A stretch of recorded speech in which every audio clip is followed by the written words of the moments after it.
Israel के पास America से भीख में मिले हुए या फिर उधार में मिले हुए हथियार जरूर होंगे, लेकिन दिल उसका सियार जैसा है, लोमड़ी जैसा है और बेहद कायर है कि वो लगातार वहां पर सहाफियों पर, पत्रकारों पर, वहां पर जो लोग चिकित्सा के काम में लगे हुए हैं, वहां पर जो लोग राहत के काम में लगे हुए हैं, उन पर लगातार हमला कर रहा है। उसको डर है कि उसकी जो शैतानी हरकतें हैं ये लोग लेके बाहर ना आ जाएं। उसको ये डर है कि सारी दुनिया ये जान ना जाए कि वो कौन सा कहर वहां पे बरपा रहा है, कौन सी शैतानी हरकतें कर रहा है। लेकिन उसके इस डर के बावजूद, उसके इन हमलों के बावजूद फलस्तीन में पत्रकार डटे हुए हैं और लगातार खबरें सारी दुनिया को पहुंचा रहे हैं, जिसकी वजह से हम और आप सच जान पा रहे हैं। ऐसे ही एक पत्रकार को शहीद जरूर कर दिया है इजराइल ने फिर से, जिसकी मैं पूरी कहानी विस्तार में बताऊंगा। लेकिन हालात ये हैं कि अब अमेरिका भी कहने लगा है कि गजा पट्टी के ऊपर कब्जे की बात जो इजराइल सोच रहा है वो गलत है, वो कभी पॉसिबल नहीं होगी। और अमेरिका का अपना अखबार कह रहा है कि इजराइल हिजबुल्लाह को कभी हरा नहीं सकता। ये बातें सबूत के साथ और सारी डिटेल्स लेके हाजिर हूं मैं, अशोक कुमार पांडे। देखते रहिए ये पूरा वीडियो।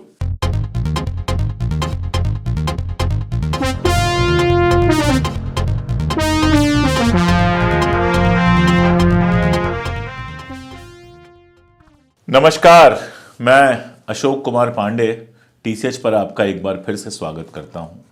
फलस्तीन को लेकर, इजराइल को लेकर लगातार, मिडिल ईस्ट को लेकर लगातार हम अपडेट्स दे रहे हैं। लेकिन आज जो खबर लेके मैं आया हूं वो खबर पढ़ते पढ़ते कई बार आंख भरी, कई बार दिल भर आया। एक बाप के कंधे पर जवान बेटे की लाश दुनिया का सबसे बड़ा बोझ होता है। पता नहीं कितने फलस्तीनियों को यह बोझ उठाना पड़ा है, कोई गिनती नहीं है उसकी। लेकिन उन सब में आप वाइल अल दाहदोह को सबसे अलग करके रख सकते हैं।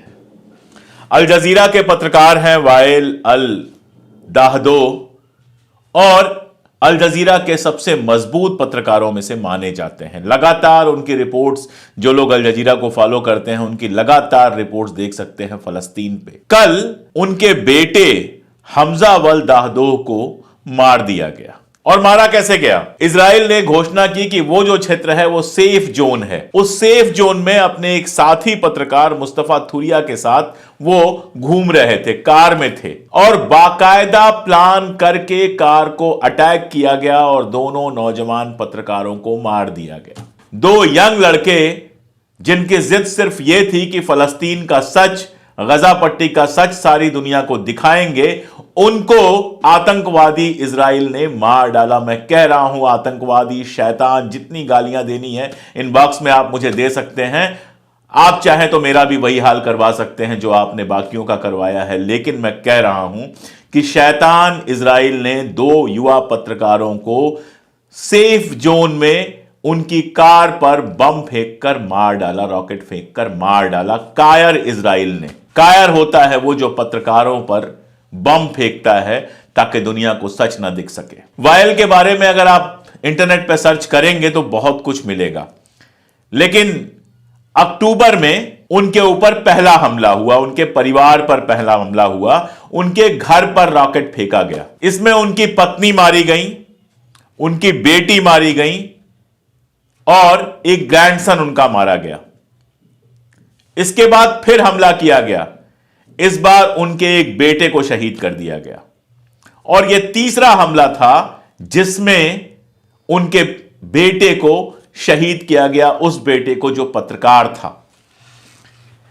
और एक हंसता खेलता परिवार तबाह कर दिया गया। वायल की तस्वीरें आप देखेंगे, कभी हाथ में पट्टी दिखाई देती है, कभी कहीं पट्टी दिखाई देती है। लगातार उनके ऊपर भी हमले किए गए हैं, लेकिन वो बचे हुए हैं। ये वीडियो जो आप देख रहे हैं ये हमले के तुरंत बाद के हैं। यह इलाका आप देखिए, बिल्कुल सिविलियन इलाका है। यहां कोई जंग नहीं चल रही, यहां कोई हमास नहीं है, सिविलियन इलाका है जहां पर उनके बेटे कार से जा रहे थे रिपोर्ट करने के लिए और कार पर सीधा हमला किया गया। कार की क्या हालत हुई है वो आप देख सकते हैं। और उसमें उनके दोनों बच्चे मारे गए, उसमें उनका बेटा और उसका साथी पत्रकार मारा गया। अब तक 100 से ज्यादा, तकरीबन 109 पत्रकारों की हत्या कर चुका है। चुन चुनकर इजराइल हत्या कर रहा है, हत्या कर चुका है इजराइल। और ये शायद दुनिया में इतनी सारी जंगें हुई हैं, हम भी जंग की रिपोर्ट्स पढ़ते रहते हैं, ये शायद पहली बार हुआ है कि पत्रकारों को चुन चुन के उनके ऊपर हमला किया जा रहा है। क्यों?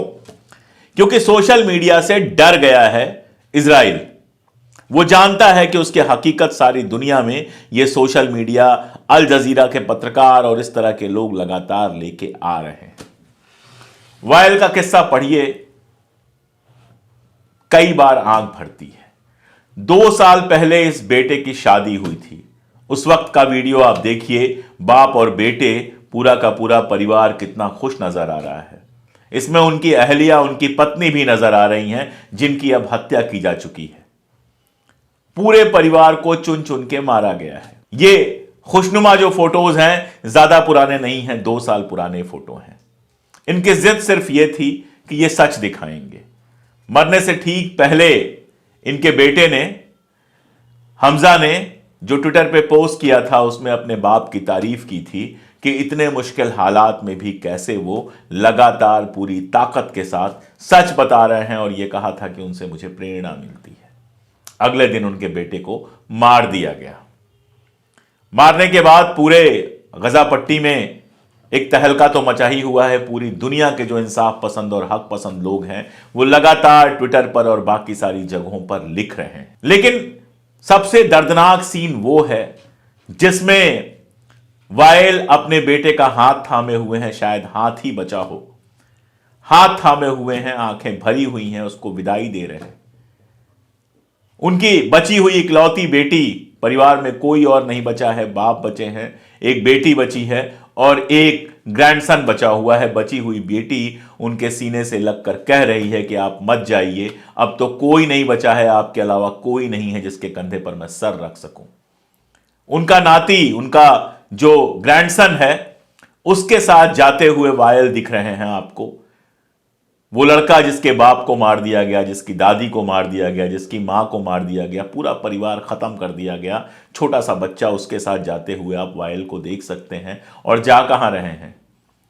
इतना सब कुछ होने के बाद, कफन दफन करने के बाद 2 घंटे के अंदर वायल फिर माइक लेकर तैयार हैं रिपोर्टिंग करने के लिए, रिपोर्टिंग कर रहे हैं। एक हमारे यहां का गोदी मीडिया है जो गया इजराइल बड़ा जोर शोर से कि हम जा रहे हैं युद्ध कवर करने। इजराइल के आर्मी के लोगों ने जो जो दिखाया वो देखा, खूब तमाशा हुआ, हमारे होटल पे बम गिर गया, ये हो गया, फला हो गया।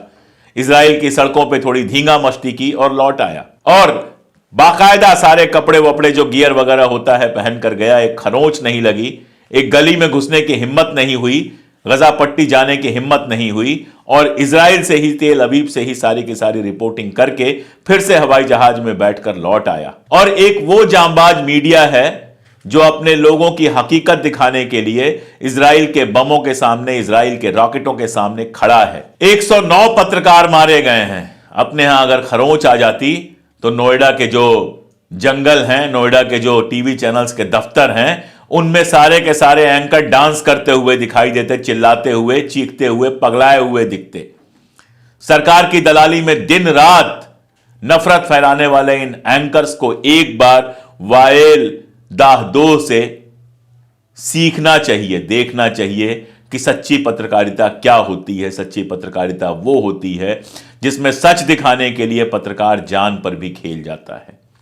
आज मैंने ये जो कैफिया पहना हुआ है, ये हमजा की याद में पहना हुआ है, हमजा को श्रद्धांजलि देने के लिए पहना हुआ है, और वायल जैसे पत्रकार को सलाम करने के लिए पहना हुआ है। ऐसे पत्रकार ना होते तो हम लोगों को यहां इतनी दूर यह हकीकत पता ही नहीं चलती कि शैतानी इजराइल क्या क्या कारनामे कर रहा है, और सिर्फ हम लोगों को नहीं, सारी दुनिया को पता नहीं चलती। इन्हीं की पहुंचाई हुई हकीकत है कि आज दुनिया भर में आप देखते हैं कि फलस्तीन के समर्थन में लगातार जुलूस निकल रहा है। जो यूरोप के हुक्मरान कल तक इजराइल के साथ खड़े थे, वहां फ्रांस खड़ा होकर कहता है कि इजराइल जो ये योजना बना रहा है, इजराइल के मंत्री जो ये बयान दे रहे हैं कि गजा पट्टी को पूरी तरह से खाली करके वहां इजराइलियों को बसाया जाएगा, ये एथनिक क्लिंजिंग है। ये पूरी के पूरी नस्ल का सफाया करने की बात है, और इसको स्वीकार नहीं किया जा सकता। और सबसे मजेदार बात, इजराइल के साथ दिन रात खड़ा रहने वाला अमेरिका, उसके जो सेक्रेटरी ऑफ स्टेट हैं ब्लिंकन साहब, जो बार बार भाग के मिडिल ईस्ट में घूम रहे हैं, इस समय भी मिडिल ईस्ट में हैं, उन्होंने बयान दिया है कि गजा पट्टी के भीतर इजरायलियों को बसाने की जो बात की जा रही है वो गलत है। यह बहुत बड़ी सफलता है इन पत्रकारों की जिन्होंने हकीकत बताई है, और सारी दुनिया अब इस बात को समझ रही है कि इजराइल ये जंग नहीं कर रहा है। अमेरिका के दिए हुए हथियारों से, आसमान से वो जो कहर बरपा रहा है, लगातार फलस्तीनियों को मार रहा है, उसका इकलौता उद्देश्य है गजा पट्टी पर कब्जा करना। यह बात कोई महीने भर पहले इसी चैनल पर मैं कह चुका हूं, बता चुका हूं आपको कि गजा पट्टी के पास गैस के जो बड़े भंडार हैं, जिनकी कीमत मिलियंस में है, किसी तरह से इजराइल उस पर कब्जा करना चाहता है। और जो बचे खुचे फलस्तीनी हैं वहां पर, 2-2.5 करोड़ जो फलस्तीनी वहां पर हैं, उनको वहां से बाहर करना चाहता है। लगातार कोशिश कर रहा है कि किसी और जगह पर, किसी और इलाके में उनको बसा दिया जाए। जितनों को मारा जा सकता है मार दिया जाए, जो बचे हैं उनको कहीं और बसा दिया जाए। लेकिन अब दुनिया भर में, जैसा मैंने आपको बताया, दुनिया भर में यह सवाल उठ रहा है कि ऐसा नहीं किया जा सकता है, ऐसा करना एथनिक क्लिंजिंग है। और इसके पीछे आप हैं, मैं हूं और हमारे जैसे लाखों लोग दुनिया के हैं जो फ्री पैलेस्टाइन कहते हुए सड़कों पर उतर रहे हैं। अमेरिका के मिशिगन में एक शानदार जुलूस निकला, कोपेनहेगन में एक शानदार जुलूस निकला। ऐसे दुनिया भर में तमाम जुलूस निकल रहे हैं जिसमें हुक्मरान चाहे जो भी कहें, लेकिन जनता कह रही है कि फलस्तीन को आजाद करना चाहिए। जनता कह रही है कि इजराइल जो कर रहा है वो एथनिक क्लिंजिंग है, वो नरसंहार है, वो लोगों का जो मारा जाना है वो इजराइल अपने बचाव में नहीं कर रहा है। दरअसल वो फलस्तीनियों को खत्म करना चाहता है। वरना जो वहां के पुराने यहूदी हैं, जो सैकड़ों बरस से मुसलमानों के साथ रहते हुए आए हैं, वो तो आज भी ये कह रहे हैं कि जो जायनिस्ट हैं इनका यहूदियों से कोई लेना देना नहीं है, हम इनका विरोध करते हैं। और अब तो इजराइल के ही एक पॉलिटिकल एक्टिविस्ट हैं, राजनेता हैं जो लेफ्ट से जुड़े हुए हैं, आफर काशिफ, उन्होंने ये कहा है कि मैं जो केस किया है अफ्रीका ने आईसीजे में, इंटरनेशनल कोर्ट ऑफ जस्टिस में, मैं उसका समर्थन करूंगा और मैं उस केस में गवाही दूंगा। यानी इजराइल के अंदर से भी तमाम आवाजें उठनी शुरू हो गई हैं, हक पसंद लोगों की, जो फलस्तीन के फेवर में जाती हैं, फलस्तीन के पक्ष में जाती हैं। और मैं बार बार कह रहा हूं, ऐसा मुमकिन हुआ है वाइल जैसे पत्रकारों, हमजा जैसे पत्रकारों के चलते, जिन्होंने खबरें गजा पट्टी से बाहर पहुंचाई और फिर हमने और आपने मिलकर उन खबरों को सारी दुनिया में पहुंचाने की कोशिश की। और मजेदार बात आपको बताऊं, एक बेहद मजेदार बात आपको बताऊं कि वाशिंगटन पोस्ट में एक खबर छपी है और वाशिंगटन पोस्ट की यह खबर बताती है कि अमेरिका ने इजराइल से कहा है कि हिजबुल्लाह लेबनान के खिलाफ जंग आप नहीं जीत सकते। यानी इसको अगर और थोड़ा मुश्किल, या मैं कहूं कि और थोड़ा जबरदस्त अल्फाज में कहा जाए, तो अमेरिका ने कहा है कि इजराइल आपकी औकात नहीं है कि आप हमास, हिजबुल्लाह, हूथी सबसे अकेले लड़ लो। यानी अमेरिका यह कह रहा है कि इजराइल लेबनान से यह जंग नहीं जीत सकता। यह खबर कहीं और नहीं छपी है, अमेरिका के अखबार वाशिंगटन पोस्ट में छपी है। इधर लेबनान में इजराइल कर क्या रहा है? वही जिसके लिए वो जाना जाता है, शैतानी। लेबनान ने हमला किया सैनिक ठिकानों पे, लेकिन इजराइल व्हाइट फास्फोरस गिरा रहा है उन गांवों पर जो उसकी सीमा पर लगे हुए हैं। नॉर्दर्न लेबनान के जो सीमा पर लगे हुए हैं, गांव जो लगे हुए हैं, वहां पर वो फास्फोरस गिरा रहा है। वो यही कर सकता है, आसमान से शहरियों के ऊपर हमला कर सकता है। और जंग लगातार बढ़ती चली जा रही है। ब्लिंकन ने यही चेताया है इजराइल को। वॉशिंगटन पोस्ट की खबर यही बताती है कि यह मेटा वार हो सकता है। ये 1-to-1 जो वार चल रहा था, इजराइल अपने पागलपन में इसको मेटा वार में बदल सकता है। बहुत सारे और मुल्क इसमें धीरे धीरे शामिल होते जा रहे हैं। कल मैंने खबर दी थी, उसमें टर्की की जगह इजिप्ट कह दिया, उसके लिए मुआफी की दरकार है। दरअसल टर्की में यह हुआ था कि मोसाद के कई सारे 33 से ऊपर जो मोसाद के एजेंट्स थे उनको गिरफ्तार किया गया था और 15 को लीगली बाकायदा घोषित किया है टर्की ने कि उसने मोसाद के एजेंट्स को गिरफ्तार किया है। यानी टर्की में मोसाद के एजेंट गिरफ्तार हो रहे हैं।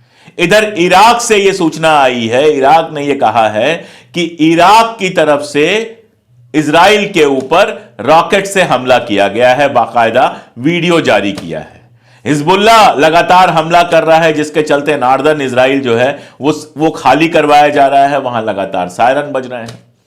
अमेरिका ने तमाम सारे मुल्कों के साथ मिलकर हूथी को धमकी दी बाकायदा कि अगर तुम रेड सी में परेशान करोगे तो हम तुम्हारे ऊपर हमला कर देंगे। हूथी ने कहा कि हमें कोई फर्क नहीं पड़ता है, हमारी दुश्मनी सिर्फ इजराइल से है।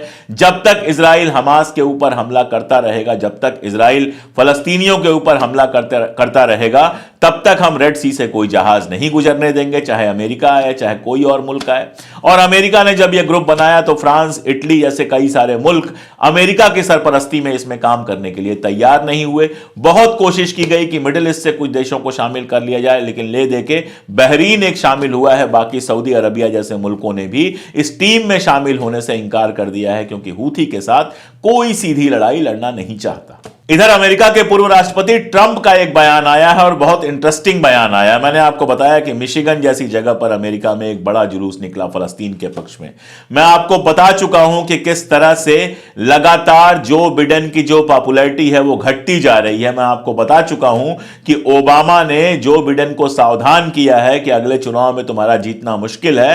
ट्रंप की पोजीशन लगातार मजबूत होती जा रही है और इन सब के बीच ट्रंप ने यह बयान दिया है कि ईरान 34 दिनों के अंदर, 34 डेज के अंदर एटॉमिक बॉम्ब बना सकता है। उसका कहना है कि ईरान अब कोई गरीब मुल्क नहीं है, ईरान के पास इतने संसाधन हैं कि वो 34 दिन के अंदर एटॉमिक बॉम्ब बना सकता है।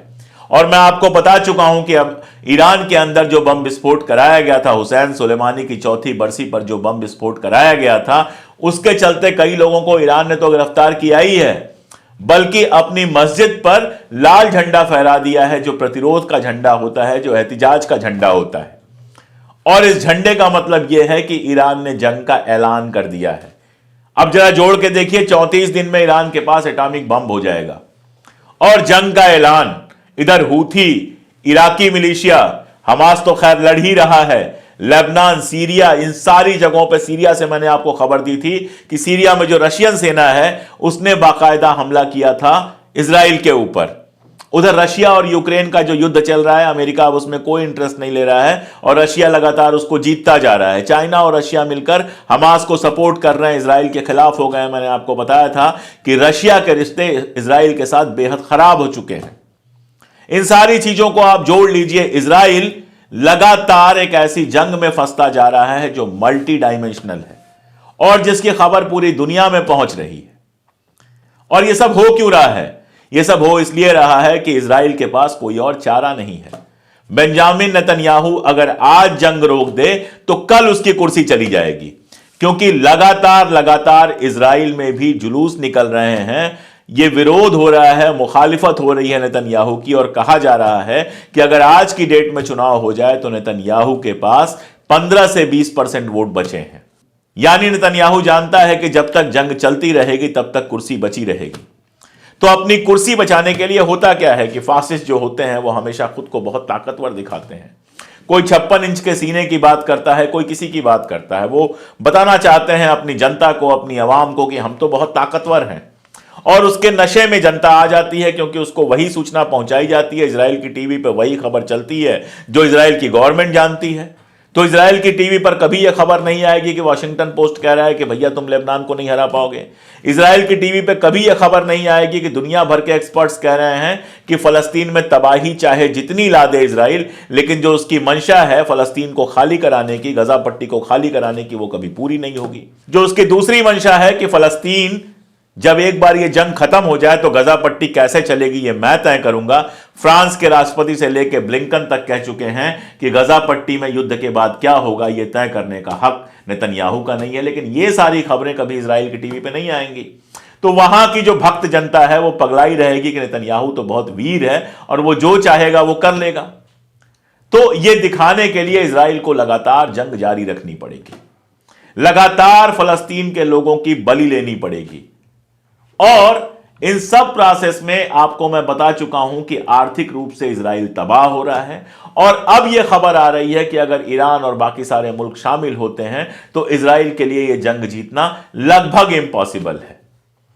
तो इजराइल आज, मैं बार बार कह रहा हूं कि इजराइल आज जरूर आपको मजबूत दिख जाता है, कभी कहीं बम गिरा देता है, कभी किसी पत्रकार को मार देता है, कभी कहीं कुछ कर देता है, क्योंकि आसमानी ताकत है उसके पास। अमेरिका ने उसको बहुत सारी आसमानी ताकत दे रखी है।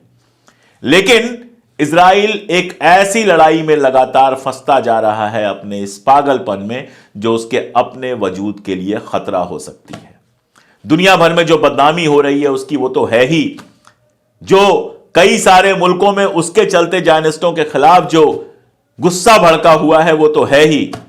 सबसे बड़ी बात यह है कि एक तरफ आर्थिक संकट, जितना पैसा लग रहा है इस युद्ध में, उसके चलते उसको डिपार्टमेंट्स और मिनिस्ट्रीज बंद करनी पड़ रही हैं, और दूसरी तरफ इस जंग में लगातार नए नए मुल्कों के शामिल होने से इस जंग में इजराइल की हालत खराब होती जा रही है। लेकिन युद्ध का पागलपन, धर्म का नशा, नफरत का नशा जो ना करवाए वो कम है, और इसी नशे के चलते हमजा जैसे जर्नलिस्ट को शहीद होना पड़ रहा है। लेकिन यह शहादत बेकार नहीं जाएगी, यकीन जानिए यह शहादत बेकार नहीं जाएगी। हर बार इजराइल थोड़े दिन तमाशा करके बैठ जाता था, सारे नुकसान करके, और सारी दुनिया खामोश रहती थी। इस बार हालात बदल गए हैं। इस बार हालात ऐसे हैं कि सारी दुनिया इजराइल की तरफ उंगली उठा रही है। और अगर ईमानदारी से देखा जाए तो अमेरिका के अलावा अब इजराइल के पास कोई पक्का वाला दोस्त बचा नहीं है। अमेरिका के डर से बहुत सारे मुल्क इजराइल के साथ खड़े जरूर दिखाई देते हैं, लेकिन इनमें से कोई ऐसा मुल्क नहीं है जो इजराइल के साथ लगातार खड़ा रहेगा। यही वजह है कि अमेरिका ने जब हूथी पे हमले के लिए ग्रुप बनाने की कोशिश की, तो मिडिल ईस्ट से भी सऊदी अरबिया जैसा दोस्त भी उसका उसमें शामिल नहीं हुआ। और दुनिया के बहुत सारे मुल्कों ने कह दिया कि हम अमेरिकन सरपरस्ती में काम नहीं करेंगे, और हूथी ये बात लगातार कह रहा है कि हमारी दुश्मनी सिर्फ इजराइल से है, अगर और कोई शामिल होगा तो वो बेकार में हमारा दुश्मन बनेगा, वरना और किसी से हमारी कोई दुश्मनी नहीं है। तो जंग इस दिशा में जा रही है, लगातार रोज नई नई खबरें आ रही हैं, इसीलिए मुझे भी लगातार इसकी रिपोर्ट करनी पड़ रही है।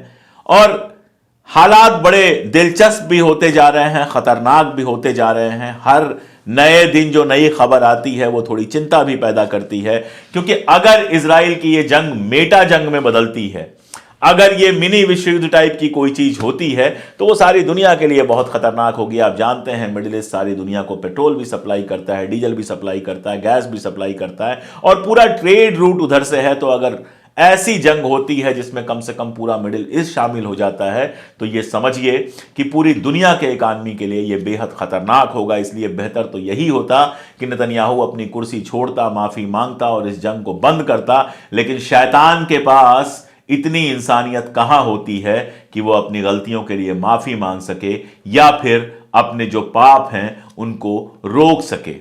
तो आने वाला वक्त बेहद इंटरेस्टिंग होने वाला है। यह साल नेतन्याहू के लिए भी बहुत इंटरेस्टिंग होने वाला है। जितने दिन जंग चलेगी, नेतन्याहू की पोजीशन लगातार और कमजोर होती जाएगी, और अगर इंटरनेशनल कोर्ट ऑफ जस्टिस से कोई इस तरह का फैसला आता है तो इजराइल की इमेज और ज्यादा खराब होगी। मैं उन लोगों में से नहीं हूं जो ये आपको झूठ बताऊं कि आईसीजे से फैसला आएगा तो नेतन्याहू जेल चला जाएगा। नहीं, इंटरनेशनल कोर्ट ऑफ जस्टिस से फैसला आने से वो जेल नहीं जाएगा, लेकिन जो बदनामी होगी उसकी इंटरनेशनल मंचों पर बोलते समय, जो उस पर उंगलियां उठेंगी, वो इजराइल के अपने वजूद और इजराइल की जो थोड़ी बहुत प्रतिष्ठा बची है उसको भी हमेशा हमेशा के लिए नष्ट कर देगी।